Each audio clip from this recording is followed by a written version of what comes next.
This is Pikes Peak, but obviously not the summit. The summit is closed because of road conditions.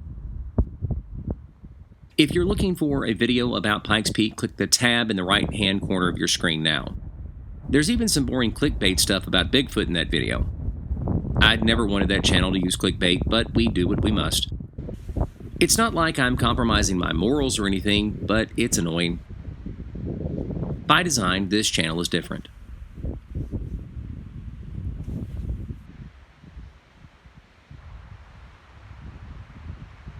Texans will tell you everything's bigger in Texas, and I admit everything seems bigger out west. The Rocky Mountains are 3 and 4 times the size of the Appalachian Mountains, but traveling in general will teach anyone how big the world is.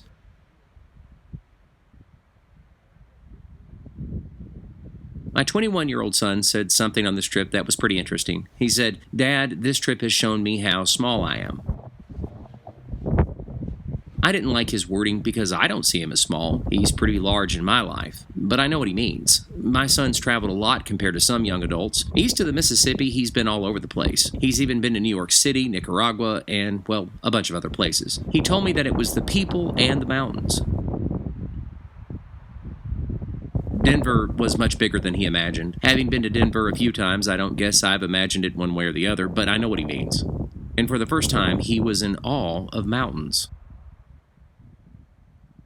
My son grew up in the Tennessee Valley, staring at the Appalachians, and as such, privileged to call both the Cumberland Mountains and the Smoky Mountains home.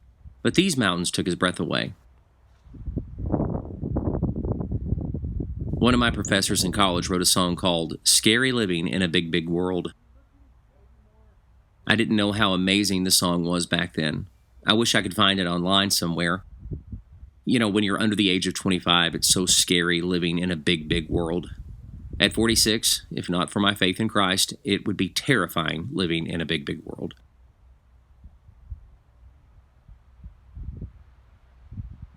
This is as far as we could drive on Pikes Peak Highway. It was freezing cold, and I regretted visiting Garden of the Gods first. If we had driven straight to Pikes Peak and arrived at 9 a.m. when Pikes Peak Highway opened that day, the sun would have been hitting these peaks, and it would have been beautiful. It's beautiful now, but not as beautiful as it would have been at 9 a.m.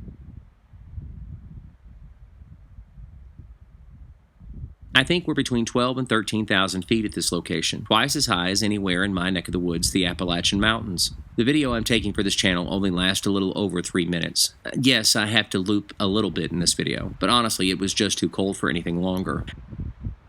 I'm so grateful for my family sitting in their vehicles while I did this, but then again, I didn't leave them much of a choice. But seriously, they're so very supportive.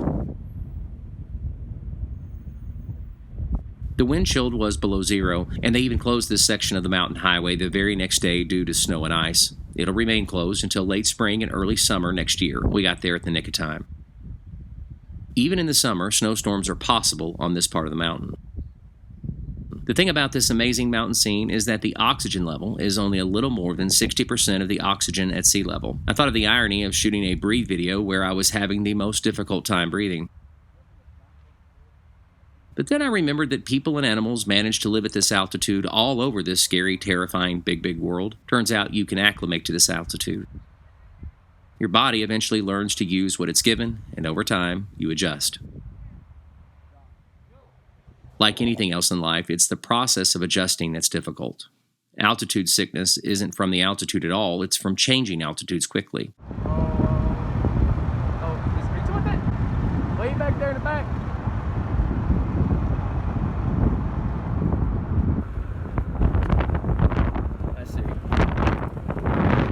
5 of us went to Colorado to see my oldest daughter, Anna, get married. 3 of us experienced a little altitude sickness at some point on the trip. But Anna, who's lived in Colorado for a few months now, well, it doesn't bother her at all anymore.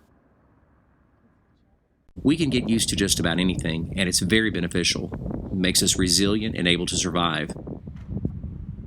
It also means that we can acclimate to live less than our purpose. And this is what I thought about for the 5 minutes or so I spent just below the summit of this amazing mountain. Here's 3 minutes just for you. What's on your mind?